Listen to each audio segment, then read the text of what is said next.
Buenos días a todos, autoridades presentes, colegas.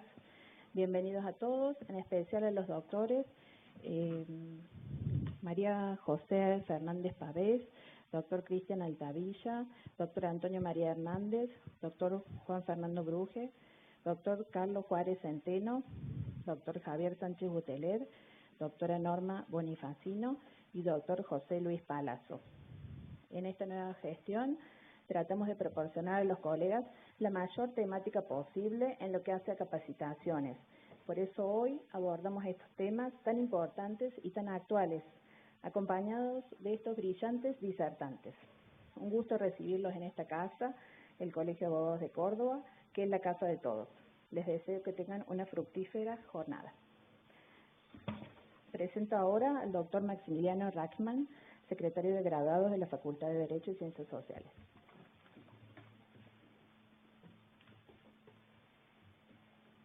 Muy buenos días a todos. Simplemente 5 minutos vengo en representación de la Facultad de Derecho en mi carácter de secretario de graduados y por pedido del señor decano, el doctor Guillermo Garré Buteler, y del secretario legal y técnico, el doctor Victorino Solá, que son los directores académicos de la jornada, a darle apertura a este curso. Me buscan más que por secretario de graduados, sino por docente en la cátedra de Derecho Tributario de la Facultad de Derecho, y es para mí un alto honor poder presentar esta jornada. En primer lugar, porque es muy importante el trabajo conjunto en capacitación que pueda hacer esta casa, el Colegio de Abogados, con la Facultad de Derecho. Considero a ambas dos instituciones hermanas y complementarias, en las cuales, y bueno, abogo porque esto se pueda seguir profundizando. Se lo digo al secretario académico del colegio, el doctor Morra. Fue un honor conocer a la doctora Fernández Pavés, catedrática de la materia en la Universidad de Granada, bueno, el doctor Altavilla, y a nuestro profesor titular en Derecho Constitucional, el doctor Antonio María Hernández, que más allá de Derecho Constitucional es un invitado nuestro en las jornadas y seminarios de Derecho Tributario local constantemente, y quizás soy una de las personas que más conozca de federalismo tributario en el país, que aprovecho para profundizar un poquito el tema y lo fundamental que significa comenzar a discutir en estos ámbitos sobre la materia tributaria, la cuestión financiera y cómo se financian no solamente los municipios, sino también las provincias, generando un debate y poniendo en discusión la posibilidad de modificar o no el sistema jurídico sobre el cual se asienta la distribución de los recursos. Hoy es un tema fundamental, se mantiene como fundamental, pero hago hincapié en la actualidad, donde va a haber cambios de gestiones, no solamente a nivel nacional, sino fundamentalmente en materia municipal en la ciudad de Córdoba, donde renovaremos discusiones antiguas sobre el régimen financiero, distribución de recursos, procedimientos para su discusión, la importancia de restaurar tribunales fiscales donde se pueda discutir sobre ciertos temas de recursos tributarios. Igual no los quiero aburrir, los protagonistas de la jornada son los doctores que están en el panel. Simplemente agradecerles, darle apertura y bueno, que sea una buena jornada. Muchas gracias.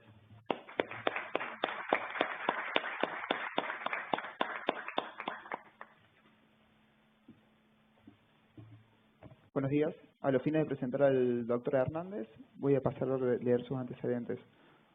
Doctor en Derecho de Ciencias Sociales de la UNC, profesor titular plenario de Derecho Constitucional y Derecho Público Provincial en la UNC, director del Instituto de Federalismo de la Academia Nacional de Derecho y Ciencias Sociales de Córdoba, profesor honorario de la Universidad de Buenos Aires y finalmente constituyente. Doctor, el micrófono es suyo. Estoy muy honrado de participar en esta importante jornada. Saludo en ese sentido especialmente a la profesora Fernández de la Universidad de Granada. Nos honra, distinguida profesora, y además nos permite hacer un análisis también de Derecho Comparado. Agradezco también muy especialmente al Colegio de Abogados y a mi distinguido colega, el doctor Cristian Altavilla, por esta importante iniciativa. En verdad, se trata de uno de los temas más actuales que hoy tenemos. Fíjense que sorpresivamente me encontré hasta con un artículo al cual me voy a referir hoy en La Voz del Interior, para que ustedes vean la actualidad que tiene este debate sobre las finanzas municipales. Voy a exponer muy brevemente cuál es el problema central que tienen los municipios y el derecho municipal. En primer lugar, esto no es otra cosa que el muy profundo debate sobre la naturaleza jurídica y en el fondo sobre la posición que puede ocupar un municipio dentro de una federación. En segundo lugar, me voy a referir más detenidamente a la gran reforma constitucional de 1994, que sancionó, como ustedes saben, el artículo 123, teóricamente, subrayo, para dar por terminado aquel debate inicial que voy a plantear entre autonomía y autarquía como naturaleza propia de los municipios. Luego de eso, voy a explicitar qué es lo que ha ocurrido con la reforma constitucional y específicamente en la materia de las finanzas municipales, para demostrar una vez más lo que vengo sosteniendo ya hace muchos años, coincidiendo con Carlos Santiago Nino en que la Argentina es un país al margen de la ley, con una muy débil cultura de la Constitución y de la legalidad. Y esta es una de las razones por las cuales se explica la decadencia argentina, que es lo que yo vengo también señalando ya hace muchos años. Porque algunos creen que la Argentina, esto también lo explicaba allá en la Academia en Madrid, claro, creen que la Argentina vive de crisis en crisis. Cuando vos vivís de manera permanente en crisis, ya no se trata de crisis, se trata de otra cosa que es un proceso de decadencia. La crisis puede ser un fenómeno al final positivo en la vida de una persona, de una sociedad, porque la crisis puede darte una posibilidad de cambio, de ir para adelante, de mejorar. Finalmente me voy a detener en algunos fallos en materia de jurisprudencia de la propia Corte Suprema de Justicia de la Nación en torno al poder tributario municipal. Ustedes saben que, a diferencia del modelo norteamericano, y esta fue la diferencia 16 entre ambos textos, tomando las constituciones de 1853, nuestra, con la reforma de 1860, y comparándola con su modelo, la Constitución de Filadelfia de 1787. El antecesor en la titularidad de mi cátedra, Arturo M. Bas, había señalado 15 diferencias entre ambas federaciones. Pero en mi reciente viaje de investigación a los Estados Unidos, que dio como resultado un libro de federalismo comparado, porque analizo la Federación Argentina con la norteamericana y con la mexicana, agregué el punto número 16 de diferencia entre ambos textos constitucionales. Y el punto 16 es de extraordinaria importancia. Juan del Campillo, convencional constituyente cordobés, miembro de la comisión redactora en 1853, al establecerse los requisitos que tenía que respetar el constituyente provincial para sancionar la Constitución provincial, agregó el quinto de los requisitos: asegurar el régimen municipal. Esta sería una decisión para mí muy importante, ya vamos a ver por qué, y en efecto esto no estaba previsto en la Constitución norteamericana, es decir, hoy el tema municipal está ausente en la Constitución norteamericana. Así que fíjense la clarividencia del convencional constituyente cordobés, que en aquellos tiempos comprendía ya la importancia que tenía en la institución municipal. Ya vamos a ver que es una importancia, pero cada día mayor.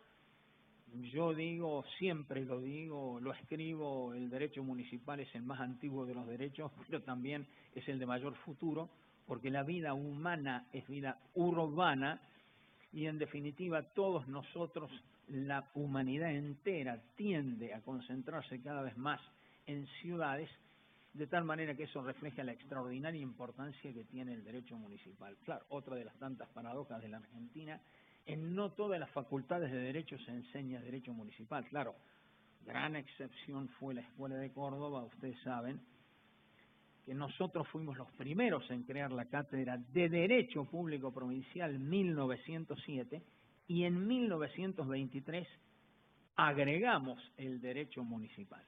Y más allá de que yo sostengo la autonomía científica y didáctica de ambas materias, hoy no la tenemos en el aspecto didáctico, porque se dictan juntas ambas materias, pero no hay ninguna duda que la Escuela de Córdoba sentó un precedente importante, y si bien en no todas las facultades de Derecho de la Argentina se enseña Derecho Municipal o Constitucionalismo Provincial, empezando por la más importante de las universidades, que es la Universidad de Buenos Aires, sin embargo, en muchas facultades estos estudios existen.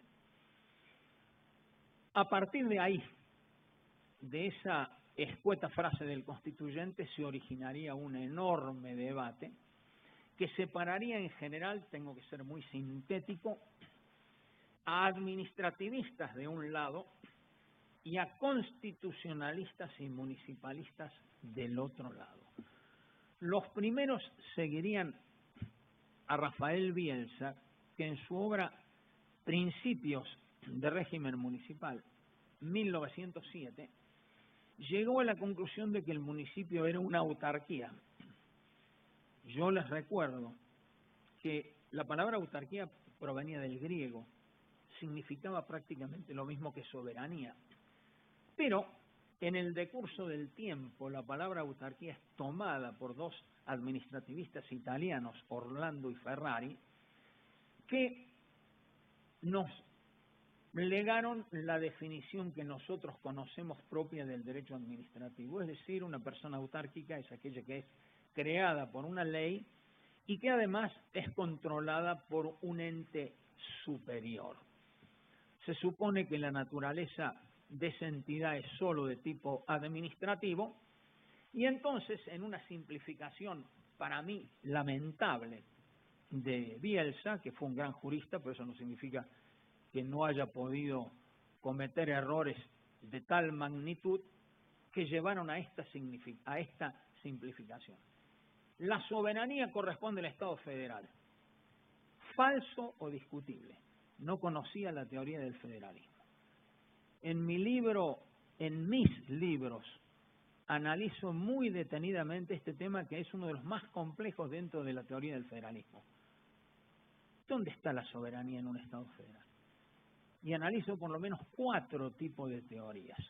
Así que, en definitiva, por lo menos esta afirmación es cuestionable, no está asentada en un análisis correcto de la teoría del federalismo, ni la menciona, y es una simplificación, ya vamos a ver, que obviamente traería consecuencias sumamente graves. Por lo pronto, hablando de soberanía, estoy sosteniendo con Madison, con Hamilton, con la Corte Suprema de Justicia norteamericana y, sorprendentemente, con la Corte Suprema de Justicia argentina actual, porque a partir del caso Díaz y Zavalía, la Corte ha retomado la tesis del caso Rezoagli y ahora la Corte sostiene que las provincias son soberanas en la parte de poder no delegado al gobierno federal. Es decir, ha retomado la vieja tesis, de la tesis que yo comparto, lo mismo que la tesis de la división de la soberanía, que enunciaron con tanta claridad Madison y Hamilton, para crear la primera federación en el mundo, que fue la Federación Norteamericana, y por supuesto, claro, el corazón de la doctrina federalista está en los escritos federalistas, que escribieron Hamilton, Madison y Jay. La cuestión es que, fíjense ustedes que la simplificación continúa de esta manera. La autonomía es propia de las provincias y finalmente, para Bielsa, la autarquía es propia del municipio.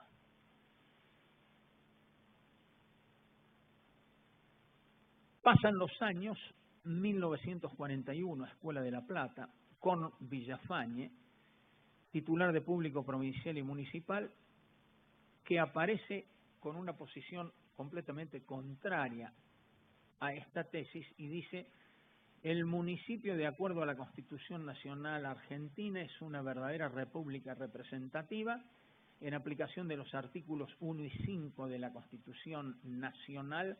Hay un régimen político, además hay soberanía popular de por medio. Observa que muchos consejos deliberantes e intendentes municipales eran fruto de la elección popular, con lo cual va a terminar sosteniendo como naturaleza la de la autonomía. El debate continúa después, porque es un tema bastante más complejo, no tengo tiempo de detenerme en esta cuestión. Lo real y lo concreto es que a partir de ahí la mayoría de los constitucionalistas, entiéndanse a partir de Linares Quintana, digamos así en adelante, aunque ya antes Joaquín B. González, que fue el primero de los grandes constitucionalistas argentinos, ya había sostenido también la autonomía municipal. La conclusión, y después toda la escuela del municipalismo, la escuela de Santa Fe, con la Alcides Greca, después con Dana Montaño, después la escuela de Córdoba, después la escuela de La Plata, es decir, todos abogamos por la autonomía municipal. La cuestión es que este debate, que es el tema más importante del derecho municipal, bajo mi punto de vista hay que considerarlo tanto en la doctrina como en la jurisprudencia y como en la legislación, empezando por las constituciones provinciales. A su vez, yo fijo 3 etapas históricas para considerar este debate. La primera fecha es 1853 porque ahí va a surgir la cuestión en el momento en que se incorpora el tema municipal a la Constitución Nacional.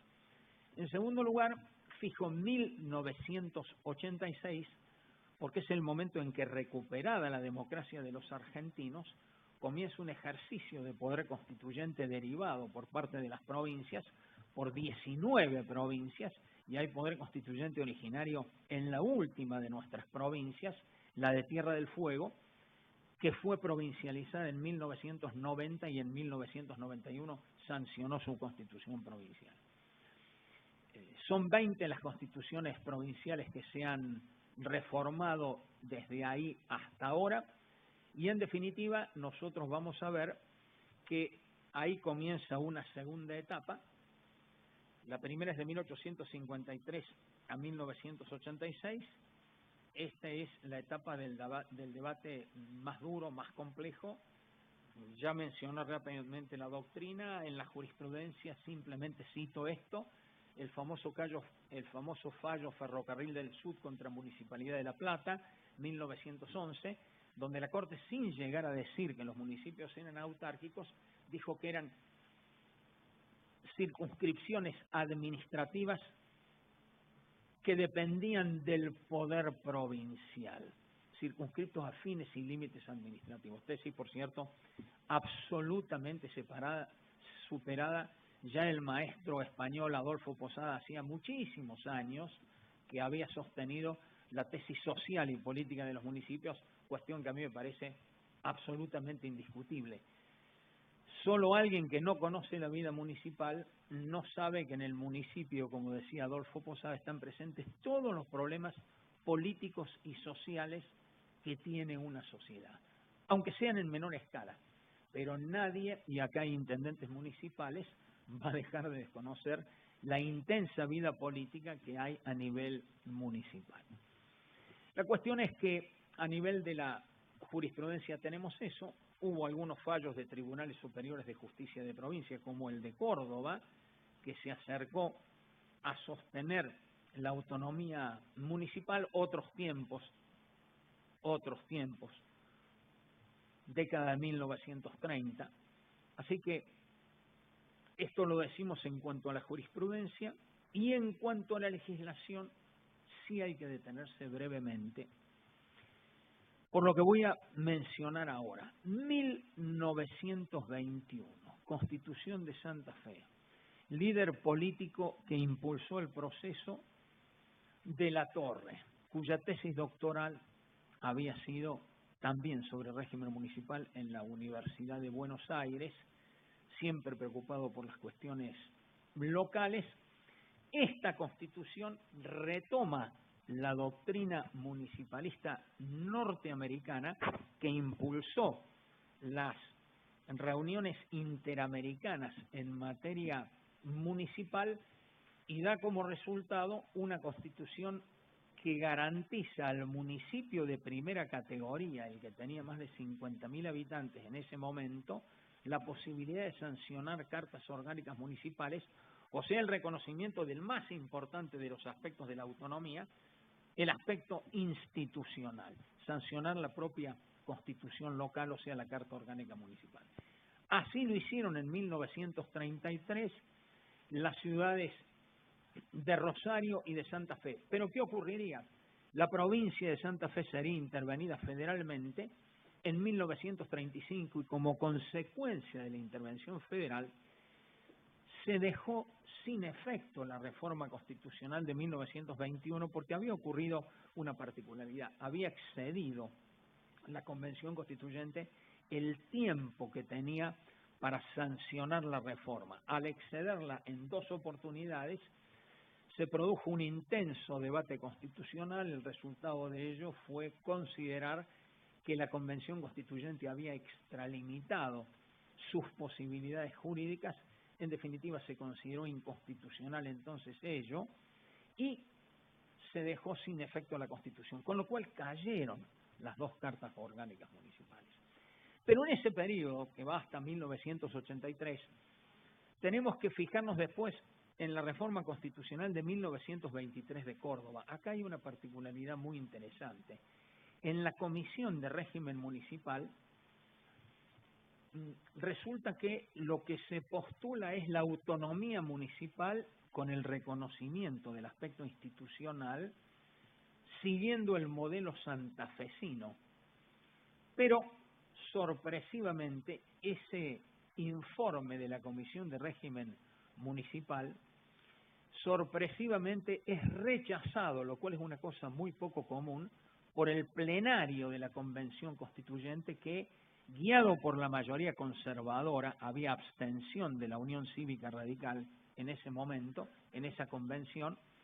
Entonces, aquella opinión de conservadores más lúcidos y más progresistas, junto con representantes del socialismo, que dio como resultado tan progresista dictamen, fue definitivamente superado por la mayoría conservadora en 1923 y quedó un sistema, digámoslo así, a mitad de camino, que sin embargo no impidió que la legislatura avanzase en materia de autonomía municipal, por lo pronto con leyes muy importantes como la 3.836 que posibilitó el debate sobre institutos de democracia directa o semidirecta como iniciativa, referéndum y revocatoria. La cuestión es que nosotros tenemos ahí planteado entonces cómo en el constitucionalismo provincial se avanzaba a favor de la autonomía municipal en varias constituciones provinciales, y este proceso se complementa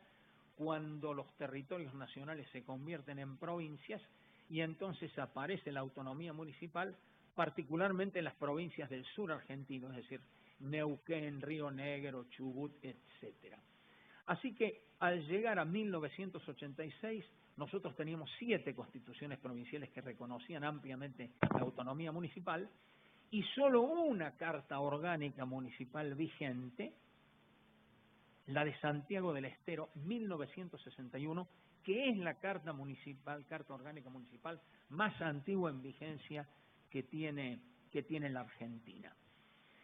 En 1986, con la recuperación de la democracia, comienza un proceso de modernización del derecho público argentino verdaderamente extraordinario. Fíjense que acá se altera un poco la regla normal, que era la siguiente: se producía una reforma de la Constitución Federal y entonces había reforma de constituciones provinciales. Acá el proceso fue inverso. Acá, como lo había dicho el Justice Brandeis de la Corte Suprema de Justicia de los Estados Unidos, el constitucionalismo, así como el constitucionalismo estadual norteamericano, es un laboratorio de ideas políticas que sirve al constituyente federal, fue exactamente lo que ocurrió en la Argentina. Y el resultado de esto fue luego la gran reforma constitucional de 1994, donde no solo se reconoce la autonomía municipal, sino que se producen avances en otros aspectos del derecho público. La cuestión es que en 1986 en la doctrina se supone que avanza la tesis constitucionalista y municipalista que reconoce la autonomía. A nivel de la jurisprudencia de la Corte, en el caso Rivademar 1989, ya se da carta de ciudadanía a la autonomía municipal, y luego de esto, a nivel de las constituciones provinciales, van a ser hasta 1994 17 las que ya reconocen todos los aspectos de la autonomía.